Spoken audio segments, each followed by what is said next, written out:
Sometimes at night, when I look to the sky, I start thinking of you, and then ask myself, why? Why do I love you? I think and smile, because I know the list could run on for miles.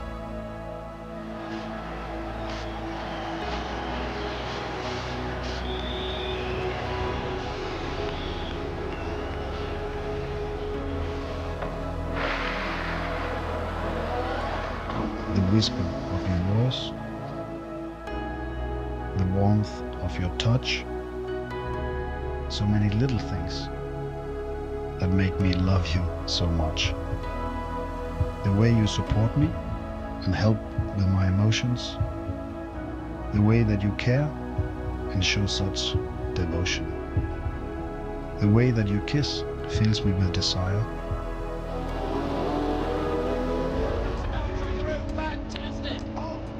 And how you hold me with the warmth of blazing fire. The way your eyes shine when you look at me, lost with you forever is where I want to be.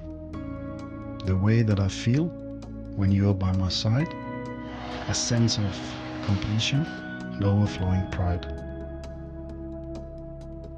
The dreams that I dream, that all involve you, the possibilities I see and the things we can do.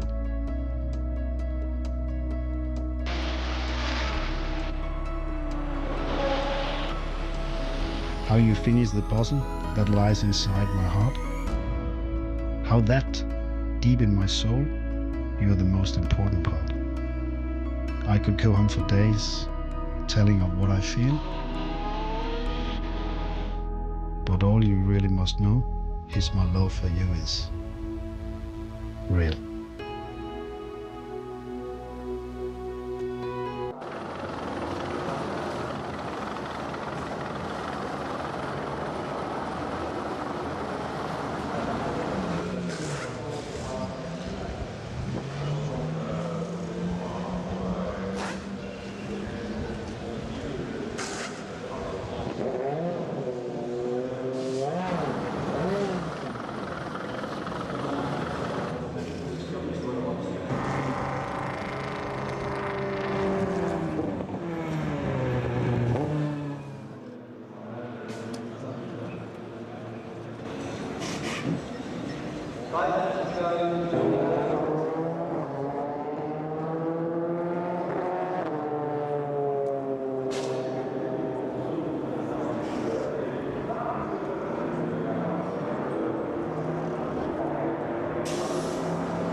Comes from Australia. Les trois pilotes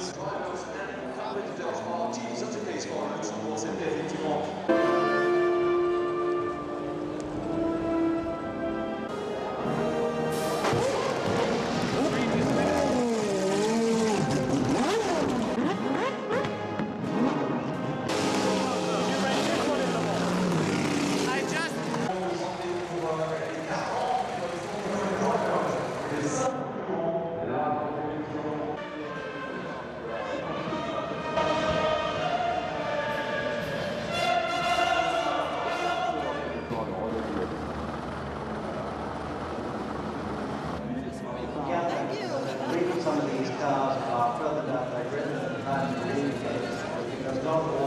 héroïque, mais Le départ Caroline Kobayashi, un rookie au Mans et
pour moi, c'est passé au départ.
Hello, good afternoon and welcome to the world's greatest endurance motor race on a grid where the rain has already started to fall. We are ready for the start of the 2013 Le Mans 24 hours. The pit lane is closed. The cars must now be either on the grid or stuck in the pit lane for the start. We've had all the pre-race ceremony and the drizzle has arrived. Drivers on their formation laps reporting that it was wet from at least Arnage down to the Porsche curves, which is the far side of the circuit, and returning back towards the pit lane. As you can see, it is now raining at least slightly on the grid, and these are the sort of conditions, perversely, in which we saw most incidents and accidents in Wednesday and Thursday's practice and qualifying situations, because the grey stuff is moderately grippy and the fringes are definitely icy slick. Hello everybody, I'm Martin Haven, alongside me Liz Halliday and Mark Cole for the start of Eurosport's 25 hours of coverage of this year's 24 hours of Le Mans. And Liz, this is exactly what nobody needs before the start. You've got a tyre on and you've got a tyre ready, and which way are you going to jump? You can be hero or zero with one wrong decision. Well, this is really, really difficult. I don't think we could have asked for anything trickier, to be really honest. It's not raining super heavily. The clouds look like, well, it could keep raining or it could stop. This is absolutely the most difficult condition for anyone to make a decision on. You can see these teams just aren't really sure which way to go. I think a lot of them sent their drivers out for the reconnaissance lap quite late to try and determine what the circuit looks like. And I don't know, I think we could see a mix of maybe inters and wets, but it's looking like maybe the smart choice is wets, but is it going to keep raining? It's tricky, because the start of a 24-hour, the last thing you want to do is fire it off just because you made the wrong tyre choice. Well, listen, Mark Cole, we always say you can't win a race on the first lap, but you sure can lose it. It's 24 hours, no matter whether you're in a race or trying to catch up from being sent to the back of the grid, as 21 cars have. Can you really afford to gamble in minute one of 24 hours? Yeah, exactly right. I mean, you can't. You've just got to be so careful. 21 cars, you say, sent to the back of the grid, and the first of those 21 cars is car number 21, Stracker, LMP1 car, in which Nick Leventis did only 2 laps the whole of qualifying. They had big electrical issues, had to change a wiring loom overnight between Wednesday and Thursday, and then Johnny came, stuffed the car after hitting damp before they went out. Big problem, though, Liz, for a lot of these LMP drivers. They've been put in the middle of a lot of slower GT AM cars, and they're all concerned about the safety issue of that. Yeah, no, it is really tricky here. I've done the start twice here at Le Mans, and it's very difficult wherever you are, because you're very conscious of it being 24 hours. It's difficult to come out of the forward chicane and have everything go live for, especially if you're further back the grid, things happen when you're still coming out of the chicane quite often. So but I hope that everybody's going to be smart on the start, and that certainly those LMP drivers will be flashing their lights as much as they can, hoping that the GT cars who are racing each other will notice that there are very fast cars coming through from behind. Well, the predominant sound over our headsets and in your lounges is one thing: air guns, and that means we're not happy with the tyres we took to the grid when it was dry, i.e. slicks, and we're changing. Just saw Oliver Turvey having his tyres changed on that Jota Sport car. Looks like the Oak Racing cars are as well. 5 minutes before the off, the cars have got to be down on their tyres and ready to rock and roll, and the green flag lap will start at, what, about 7-8 minutes too, so we are right in that zone now. I think the cards are now played for these cars. I think they're going to be going for wets, personally. I think that's the smart decision. The rain is coming down. We don't know what it's going to be doing around the back of the circuit, but certainly we've had some historic car races today since the warm-up. This is going to lift a lot of oil up onto the circuit, anything that may have been dumped out. So anything's possible, and I think with the 24-hour picture in mind, the smart decision now is to go to the wet tyre so that you look after it. But I have to say, that Rebellion car looked like it might have been on Inters. Looked a little bit like that to me. You know, it's not wet. It's not raining heavily, certainly in the pit lane area, but it is raining between Arnage at the end of the Mulsanne straight here and the return to the pits. And showing here the major areas, particularly the major braking areas, are marked for the cars with hybrids, the Audis and the Toyotas. That is where there are 5 zones where they will be able to harvest that energy that goes back into their hybrid power units. Yeah, Toyota, they can pick up under braking for those 7 zones. They pick up an extra 300 horsepower, which goes through the back wheels through a capacitator, which is a type of battery. In Audi's case, they do it through a Williams flywheel. They store the energy there, but they cannot release that energy until they get back up to 120 kilometers an hour. Why? Because they're 4-wheel drive when they do that, and they get about an extra 200 horsepower through the front wheels. Yeah, so it really is quite different, actually. So it's interesting to see where the cars benefit in different corners on the circuit. And, you know, I'll say to the viewers, pay really close attention when you see the Audis and the Toyotas together exiting a corner, because you may find little benefits and discrepancies between the 2 cars. And interestingly, Audi and Toyota taking completely different angles on this hybrid system. Audi wanted to develop for next year, they wanted to develop an air hybrid system, which is like think of an air rifle. You cock it and you got air. And what they want to do, they release compressed air. Okay, we're now being told that all cars are on slick tyres. Now, I'm not sure if that's right. Well, now, of course, really? The track has been officially declared wet, which means you are allowed your own choice of tyre. However, what did we learn this week?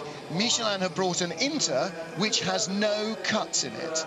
No grooves at all. It is full rubber content, and it looks to the naked eye exactly like a slick. In fact, I was looking at them today, and there is absolutely no way without a barcode scanner that you can tell that it's an Inter, i.e. super soft compound, as opposed to a soft, medium or hard slick. It looks visually identical. So they may be on Michelin's new, quote, Inter, or Inter Slick Immediator. I don't think it's possible that they're all in slicks, because certainly they would have all come to the grid on slicks, because it's only started raining. We suddenly just heard a lot of air guns going off and people changing tyres, so I don't think they're all on slicks. But they're certainly not on transport tyres. I think they might be on intermediates, a lot of these cars. Alan McNish starting on pole, and that car put there by Duvel, it's a double bonus for them, because not only are they on pole at Le Mans with all the bragging rights, they got 2 points for that. When they came here, they were 1 point behind the number 1 car. They now lead the World Championship. Brilliant. Johnny Murnham already reported to the stewards for speeding in the pit lane. That was on his way through and out. Marshals are sowing slippery surface flags out on the track as well, as if the drivers weren't aware. We are getting ready for the start. The big battle at the front of the field. Those guys, Toyota versus Audi. Audi won first blood by Loic Duval, claiming pole position.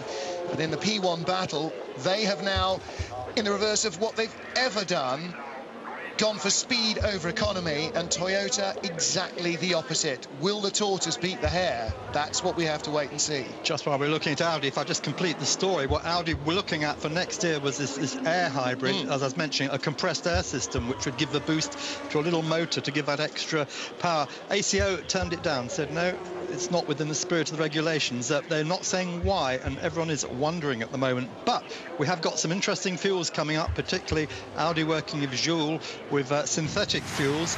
And the other thing, of course, Garage 56 next year. Nissan have produced with Ben Bowlby last year's Delta as a coupe this year, and they're saying it is all electric. Well, they're not saying look it's out, all you electric guys at that all. love the Delta Wing, because something that looks equally funky is coming back, and very similar. It sort of looks like a Delta Wing that's been sort of widened a little bit with sort of a slipstream down the middle, doesn't it? And yeah, I mean, you either loved it or you hated it last year, but certainly it's different and it's breaching into new technologies, and I think we all have to support that. And I wonder how long it's going to last on electric. Well, it's not totally electric.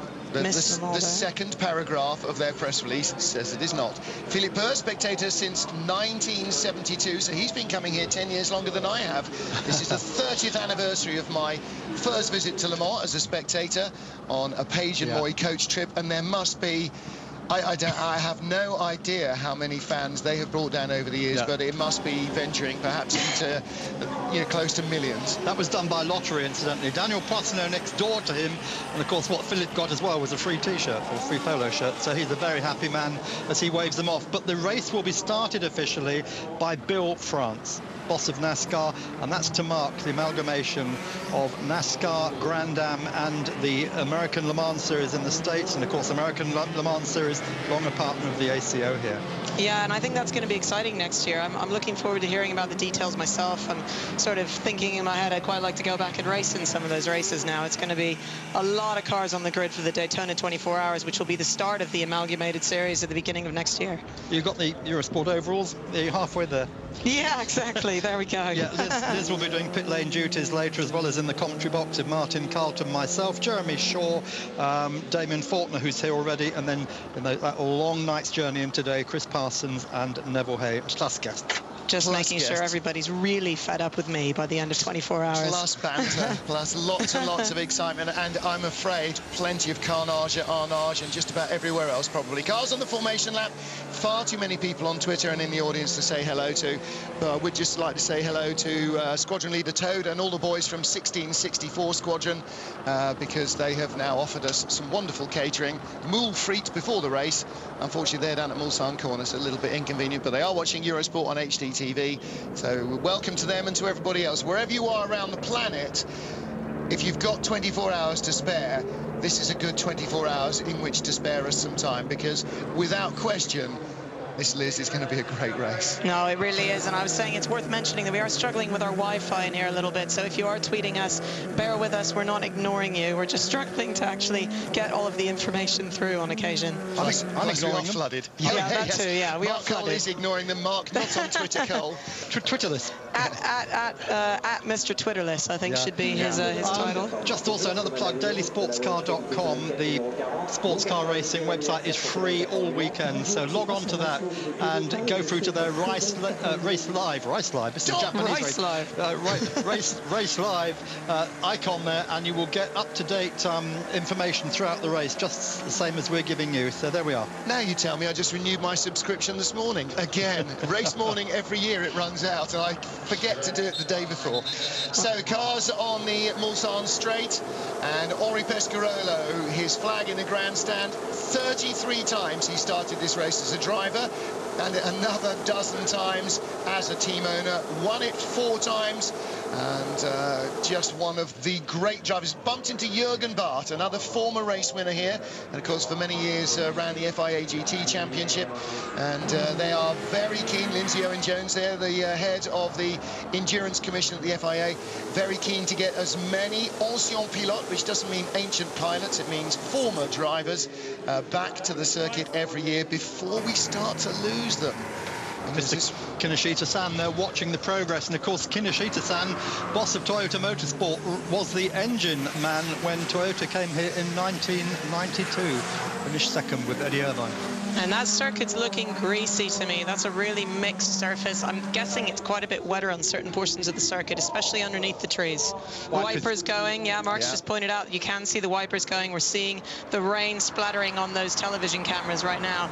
So, it's not going to be an easy start. You would certainly be hoping that you have the pro in your car or the most experienced Le Mans driver doing the start. And one man who isn't, that I've noticed on the grid, is Jan Mardenborough. This is his first LMP2 race ever. And he's starting Le Mans, and he only started racing under 2 years ago. At the deep end. And really in deep, yeah. I was just down on the grid talking to him, and he said, first of all, thank you for shouting to the whole of South Wales this morning. He said a lot of his friends tweeted him, said that they'd all heard it. But he said, I am so confident and cool. He said, I feel so good about this. Brilliant. That's the way you got to feel. He should be absolutely terrified, and yet he is just taking it in his stride, and that's a measure of the maturity of such a young racing driver.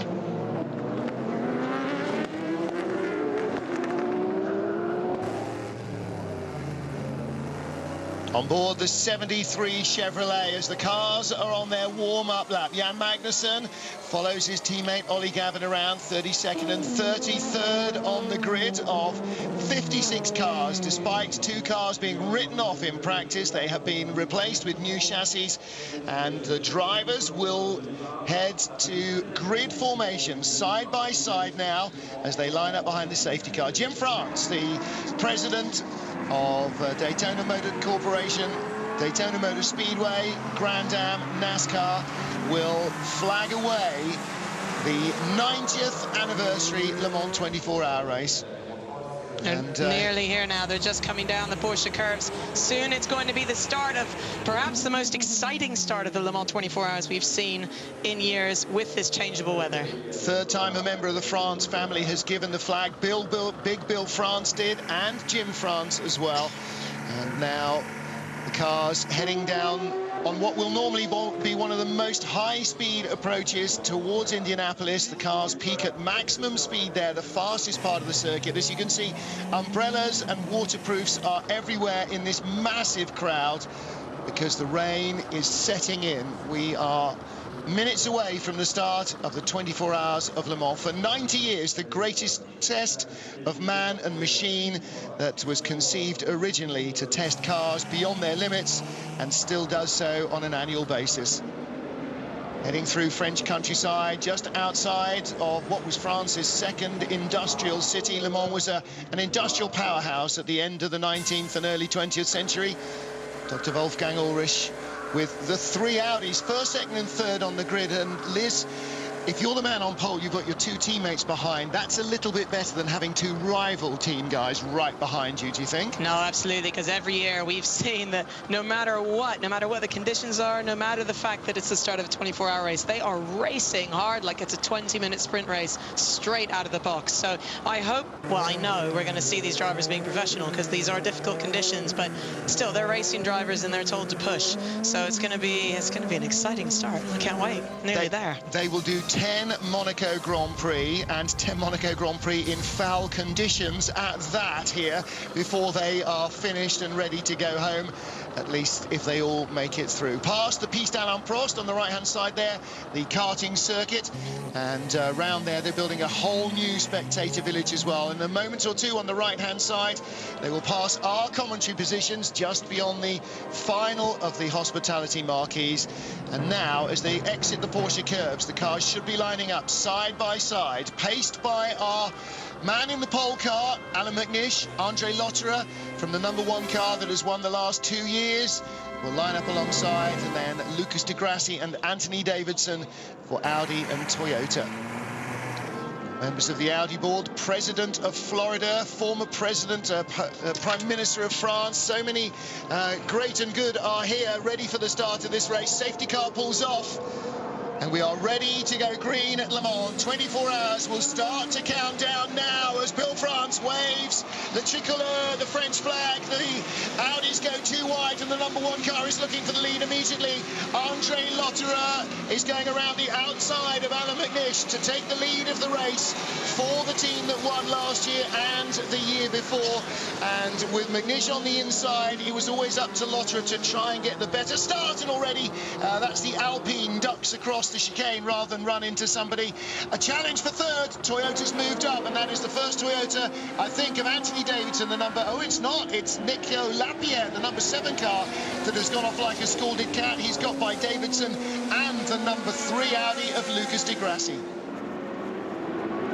Wow, this is so exciting. I always get major chills down my back whenever the start of Le Mans happens. I still remember my first start, and it's such an exciting thing to do. You come around the corner, and there's that wall of people. You just can't even comprehend how many people love this race and come to spectate it. And then you're off, and that's it. It's the start of 24 hours. It's hard to even comprehend at the beginning. 275,000 last year. They were hoping to at least equal that. And what a start by Nick Lapierre. What he did, I don't know if you noticed, coming under the Dunlop Bridge, he went round the long way round Scotch Corner, Alan McNish's famous turn. And as they dived down into the Forest S's, he was on the inside, and that was it. Straight into third place, ahead of Luca di Grassi. Really impressive and very, very brave brave in these conditions. I'd be interested to see where the wettest portions of the track are. I'm hoping we can get an idea from these in-car cameras, but certainly the first lap, it looked very wet into Mulsanne corner, and we've just had another car passing. That was the Audi coming through. That was Lapierre moving up into second place ahead of Alan McNish. Andre Lotterer leads the race out of the first chicane on the Mulsanne, through the kink by the restaurant, but Lapierre is going for glory here. McNish comes back on the inside. Now, of course, the Audi's four-wheel drive traction out of the chicane may well have helped him. Nico gets in front. I think that's just a bit of smart decision-making there, wasn't it? Well, nobody's going to lose a nose here as they said earlier, don't try and win this race on the first lap of it. Nick Lapierre, of course, this morning fastest in the warm-up, and that was the fastest time Toyota's done all week. So, of course, inevitably in the media centre, people are saying, have they been holding back? I know a lot of people are saying that. I just don't believe it. From what I've heard and seen behind some closed doors, there was a lot of nervousness about in the dry, could they keep up with Audi? And frankly, if they were holding back, they wouldn't be holding back by 4 seconds. Listen, lots and lots of changes going behind. 21 cars sent to the back of the grid. The final 21 cars at the rolling start included LMP1 and LMP2 front runners in both GT classes as well. So there's mayhem going on behind. No contact, no crashes so far. Lots of changes. Danny Watts is already up to 25th place in the Straka. That car cannot afford an accident. It has one piece of front bodywork, and that's on the car now.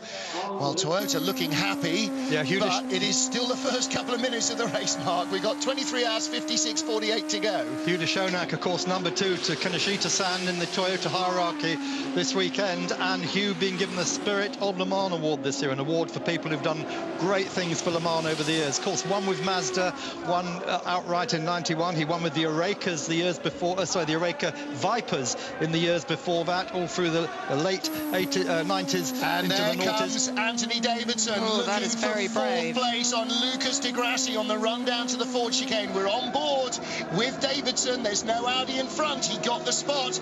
Toyota have gone from 4th and 5th to 2nd and 4th.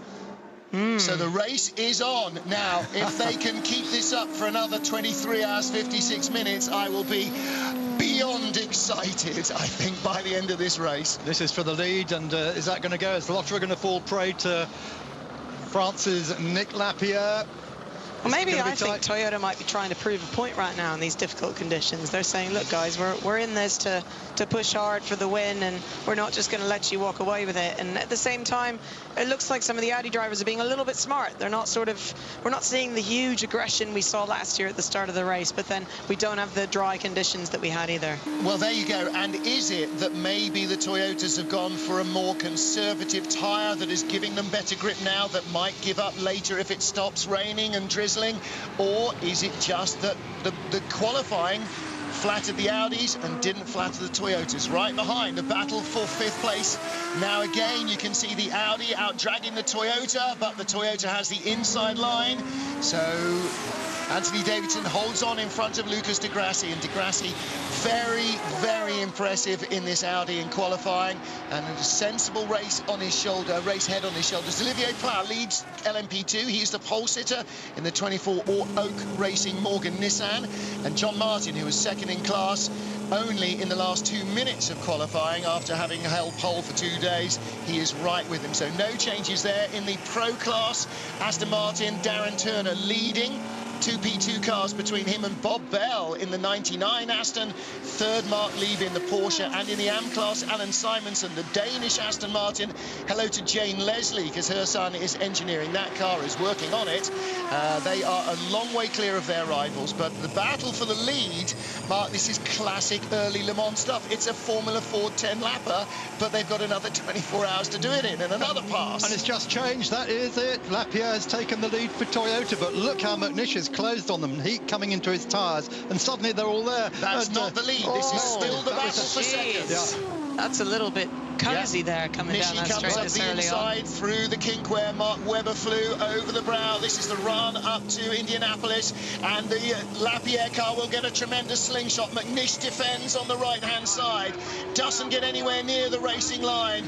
That is the battle for the lead. Andre Lotterer, the #1 car, right behind him is Nico Lapierre. So I beg your pardon, it was It was Anthony Davidson, in the that's right. battle for third. Yeah. And Davidson's got by the other two Audis. Oh my goodness. So at the moment, we're at the beginning of Le Mans. We're only a few laps in, and already Toyota is 1-2. Right, now, hang on a minute. 2. 1-3. I thought we just saw them do that, didn't we? Hang on a minute, it's the Toyota that's supposed to be doing the fuel economy runs. It's the Audis that are supposed to be running much faster but much shorter. What's going on with this? No, Lotterer is still leading. Let's just get that straight. We saw the pass. We saw the pass. I thought we did. Maybe we he's did passed see that. the pass. He just hasn't gone through another timing beacon. There are only 3 timing sectors in 12 kilometres. It won't update until it gets to the line, but we saw the pass. Some faster sector times from both of our front runners at the moment. That's out of date. That's the end of sector 2. That is Anthony Davidson we're looking at the moment. That is number 8. third place. Ahead of him is Lotterer and Lapierre. Yeah. No, ahead of him is Lapierre and Lotterer. Last time we saw them, the Toyota got in front. Well, I have to say, you can tell your drivers to make sure that they look after the cars for 24 hours, but you can never take the racing driver out of these boys. Toyota and I think Toyota have something to across prove. the line there. So, Andre Lotterer, well, again, our timing screen has updated. Lotterer's obviously got back in front. Lapierre in second, was 0.4 behind him. That is the battle for the lead. So to swap back yet again. We saw the pass. Did we not see the pass? Maybe we didn't. Well, this is looking like a 20-minute sprint race right now, isn't it? This is not looking like the start of a 24-hour race. If you just jumped into this coverage and had no idea what it was, you'd be pretty excited. Yeah, you think it was a 10-lapper. Yeah. We're certainly not seeing a professional at the moment. Well, fastest man on track is Nico Lapierre. Set the fastest lap from the rolling start and is faster again in the first sector than Alan McNish. Than Andre Lotterer, rather, right in front. In fact, Lotterer's just pulled out a 10th on that last sector. And Lapierre has just done his fastest lap in that car in a 3:33.3. That's 0.02 of a second faster. Final qualifying. We're still 10 seconds off qualifying times, though. Which is... Yeah, the 7 car was 3:26.6 in qualifying. Yeah. They've just done a... This is a wet track, remember, though. That's the difference. Danny Watson up to 18th. He started 36th after Nick Leventis failed to do enough qualifying to get a time for his part in the car. Danny Watts up to 18th place, and he's right behind Tim Smith at the moment. In fact, the Stracker car was sent to the back of the grid because Johnny Kane was outside the 110% rule because he crashed in the dry trying to get a fast qualifying lap. He'd done his nighttime laps. They'd all done their nighttime laps, but Johnny Kane had not lapped fast enough because his nighttime laps in the wet, and there's the first casualty. No. And it's one of our 5 Aston Martins, and that is a huge wreck. That is my hot tip, I'm afraid, for victory in the AM class. That's Alan Simonson. We will have a safety car.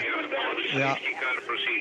Already. Safety car will bring the lead battle under control. This is the lead Audi, Andre Lotterer, right in front of Nico Lapierre.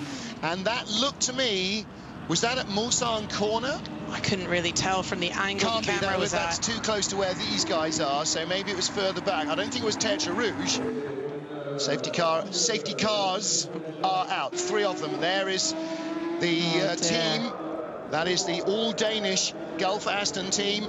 And they're calling out the medical and extraction cars as well. They will do, because that's a big shunt. Yeah. I hope we'll get to see a replay of that, because that was a really big accident, but it doesn't appear to have anyone else involved. So I'm guessing either something's broken in that car and he's gone off, or he's just lost it in these difficult conditions. That's at Tertre Rouge. Yeah, Alan Simonson started the car. You saw Christian Poulsen, who won in the LMP2 class in a Porsche. And that's the end of it. Well, that's the Rocky shunt, isn't it? He's just gone off at Tertre Rouge. Now, was there contact? He's far too good. You would expect to have dropped it 3 laps in. Well, there you go. I name-checked the team and said hello to family and friends, and that was the curse of the commentator. I can only apologise, I'm afraid, to Gulf Aston Martin Racing.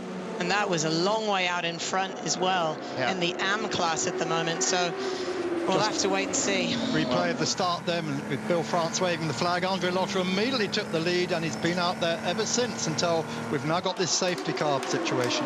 Well, I will do my best when I'm down in the pits to try and find out exactly what happened in that accident. I'm sure Alan Simonson's not going to be very interested in speaking, but hopefully we can understand what's happened in that accident a bit more. And this is the pass by Nick Lapierre. How good is that as they dive down into the Forest S's? He just took the long way round. He then gobbles up the next car ahead of him, which is Alan Alan McNish as they go into the second chicane, and Toyota starting to show their hand. And look at that, Sebastian Buemi looking surprised, underwhelmed by the whole thing, not loving this at all, is he? Because Toyota, after qualifying, really felt they were the underdogs, and yet they are challenging, both cars are challenging for the lead. Well, we saw this last year at the start of the race. Obviously, the conditions were a lot easier, but we saw Toyota just charge ahead for a little while, trying to just make a point and say, look, boys, we're here to have a proper race. We aren't here to sit behind the processional of Audis. Audi lead, but Toyota are now second and third. We're under safety car conditions.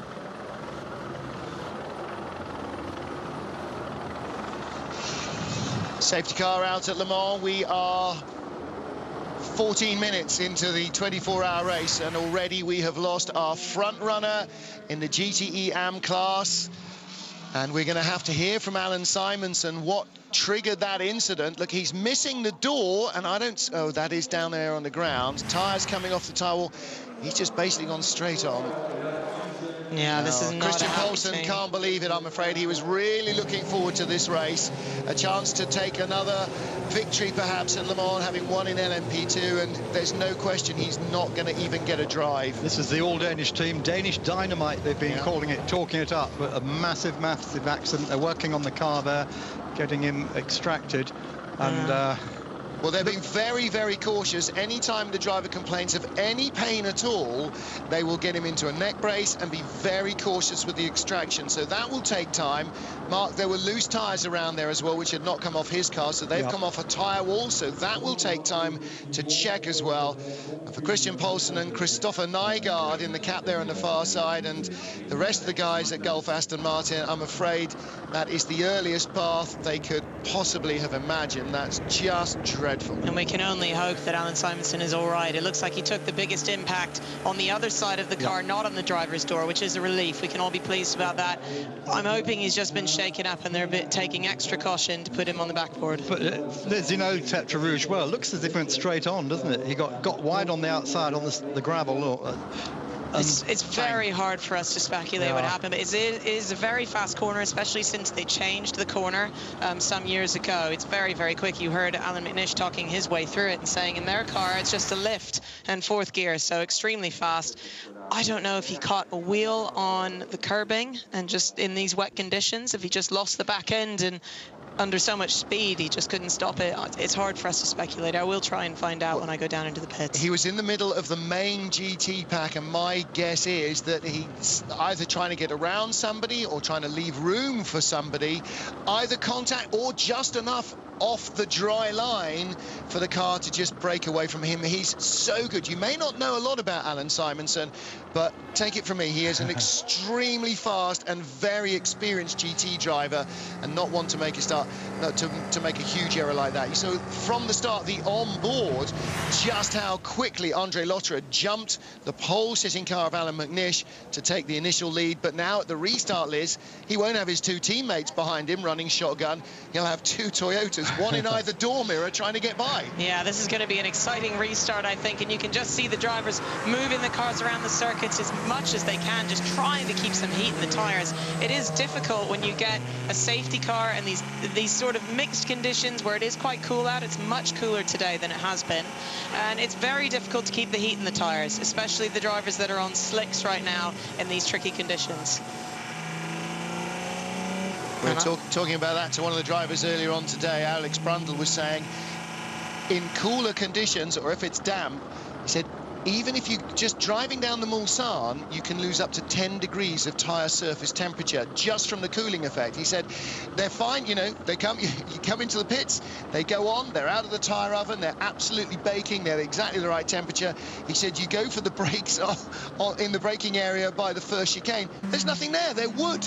The brakes come up to temperature fast, but the tyres have lost all their temperature just on a third, not even a third of your outlap. First time you go for a big moment under brakes, and there's no grip at all. It's an interesting feeling going out on tyres that have been in a tyre warmer. If you're used to driving without that, I know some of the championships allow it, some haven't in the past, but it is crazy. You have to just believe 100% in your tyres, and you go out of pit lane, that's the best they're going to be, and you have to literally go out fully lit, do your best to push hard through the first couple of corners so that keep the heat generated. Otherwise, you're risking a lot of pickup on the tires as we get later in this race. That is a real issue here, is that you can get pickup other people's rubber stuck to the tires, which makes your own tire lose grip. So by keeping the tires scrubbed and hot, you can help to avoid that. Looking forward at our GTE Pro leader, the 97 Aston Martin. If you're wondering why it's not in traditional Gulf colours, it's because it's Aston Martin's art car. It was designed in a competition. Roll Goethe there. He will share with Jamie Campbell-Walter and Stuart Hall in the AM class in their Aston Martin, but Aston started with 5, now down to 4. Track, piste glissée par l'humide. Yeah, no kidding. So Darren Turner leads in the GTE Pro from this car. Mark Lieb in the brand new 911 Porsche. And Mark Lieb has got Rob Bell behind him in the Aston Martin. And actually, talking about Bob Bell, I bumped into Andrew Cocotti fresh out of a manufacturers meeting earlier on, and I was saying to him, look, I had a lot of people on Twitter saying, how come there are no British GT cars, and how come there are no McLarens? And while we got a moment, I'll talk about that. McLaren run to GT3 regulations. GT3 regulations, visually, same as this. Same looking car. The Aston in GT3 or GTE looks pretty much identical to the untrained eye like me, but under the skin, lots of differences. And Aston Martin, they've got 10 customers waiting to buy a Le Mans spec car, but until the rules have been decided up until 2016, they're not going to invest in one, in building one, or the customers in buying one. So we're waiting for that confirmation of new GT rules.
Welcome back to Le Mans as the safety car is out. Looking at John Martin in the G-Drive Orica Nissan. That is lying second in the LMP2 class. Teammate Shinya Nakano has just gone into pit lane. And Mark Cole, that's a classic NASCAR scenario. Top up. You're always going to need fuel. You're never not going to need fuel unless it's the last 4 minutes. So you've now got 2 cars in the same team on different strategies.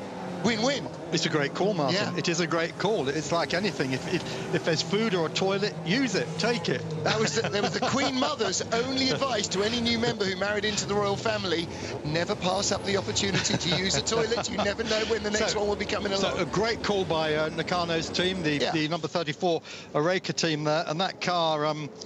Well, that was the second place to their cars, so they've left John Martin out, second in LMP2. There he is, just coming past the marshals, that black car.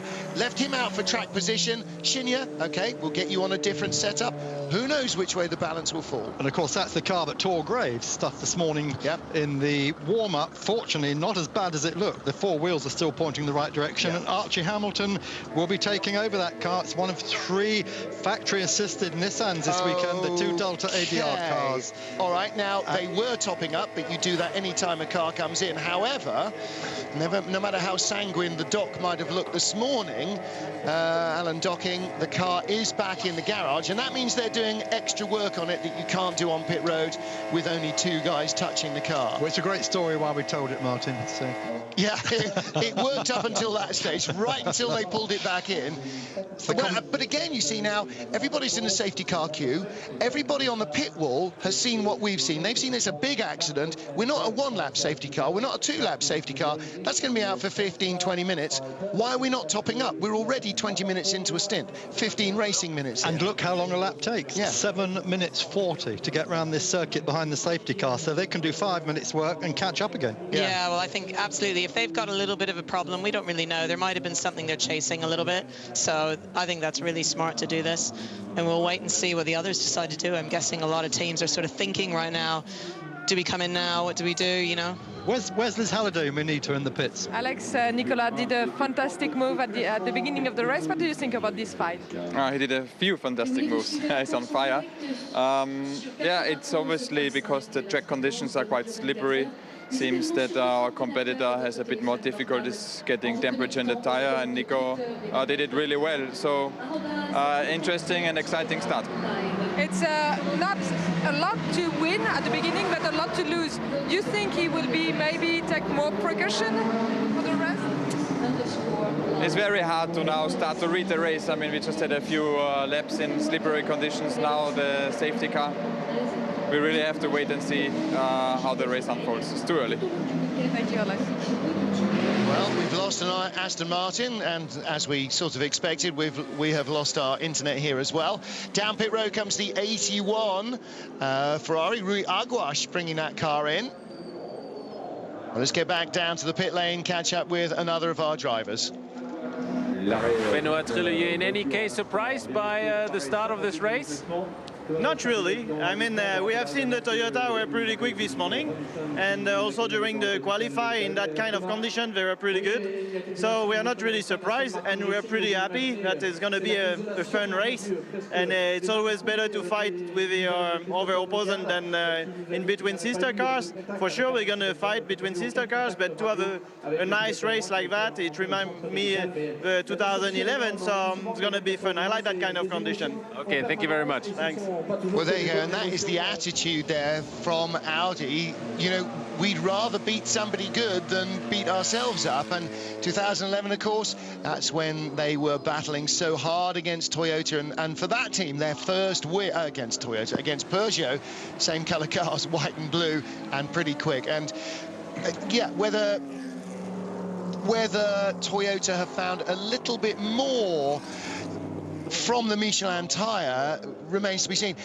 And talking about Michelin tyre, Corvette, part of Corvette's problem, they believe, is a new Michelin tyre that Michelin have brought for this race, which was tried out at Spa.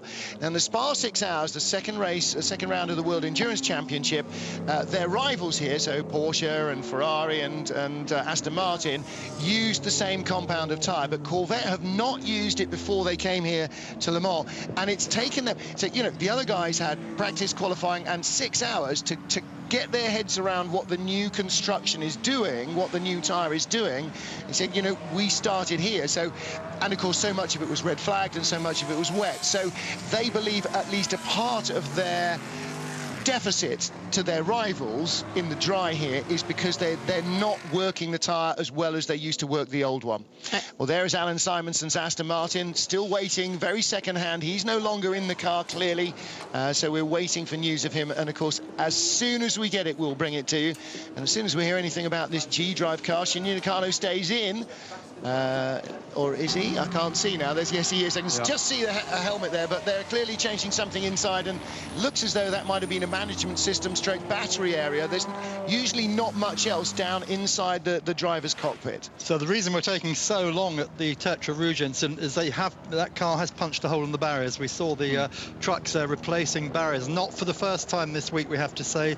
Wednesday night particularly, we had a lot of barrier bashing, and that was actually absolutely unprotected at that outside rail at Tetra Rouge. No tyres in front of it, and straight into the metal barriers. Yeah, no, it's not been good. I think he's perhaps even hit it a couple times in different places. It's hard for us to tell without having seen it, but certainly it seems to be the theme. We keep saying that. We've had 7 red flags from Wednesday through to this morning, so in every single session we've had a red flag, which is unbelievable. I don't remember that ever happening at Le Mans. I'm sure it has many years ago, but certainly not since I've been around. But if this had been qualifying, of course, it would have been red flagged immediately. Oh, absolutely, but yeah. Historically, the Le Mans 24 Hours has never been red flagged during the actual race period, even with the 1955 accident and the double Aston Martin crash we were talking about the other night, Martin. And of course the multiple Bentley crashes and everything else. No, they have not stopped the race, and it seems unlikely they will. Toyota, they're loving these opening laps because actually after Wednesday's practice they were looking pretty down at heel because they were really lacking in pace for Audi. But of course qualifying is one thing and racing is another, and the first 10 laps are one thing and the remaining 130 or whatever it is, or 300 are something different. That's the end and probably the final impact of that Aston Martin, and Christopher Nygaard puts his head in his hands, and I'm afraid... And even Christian Poulsen almost in tears there. Yeah. I mean, he could just see... I'm pretty sure I would be in tears if that had just happened 14 minutes into the Le Mans 24 hours. I mean, it's just... I will do my best to try and figure out what's happened there. But let's get back to the issue at hand for all of the drivers right now. They're sitting out there on a very, very long safety car period in what's probably drying conditions, but not completely dry. And it's going to be really difficult for them with the tires now. These tires are going to be cold no matter how much moving around the circuit they do. They won't be warm enough. They're going to need to focus on getting their brakes rewarmed up. All of the prototype cars will have a double carbon disc and carbon pads, which won't come to you straight away without looking after them. So everyone's going to have to be thinking hard about that. Are they changing a drinks bottle there or something? Probably like everybody else in the paddock, he's gone back to the Murphy's garage for a cup of tea. Proper cup of tea. That was bad. No. Well, and talking of Murphys, we're just talking about the Corvettes and trying the new Michelin this weekend. This is actually Corvette's 100th race with Michelin since changing from Goodyear. So Murphy's Law, they're having tyre problems. Well, they're getting on top of it.